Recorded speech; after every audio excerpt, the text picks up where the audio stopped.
I'm Melissa Henderson, and I have been rescuing animals for almost 30 years now. We frequently try to help rural rescues that don't get much foot traffic. So transports like this, where we drive 6 hours and pick up 23 dogs, is something that we try to do on a regular basis. A lot of these dogs wouldn't stand a chance.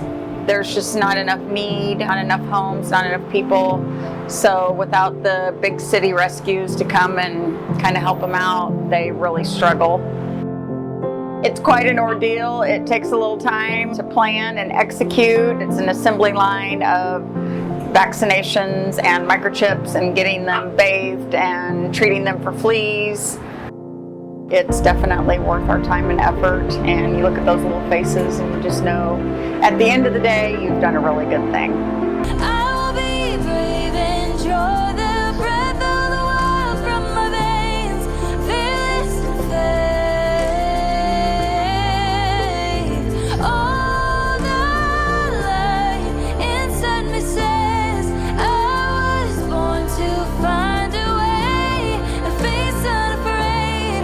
Let me be made fearless in faith.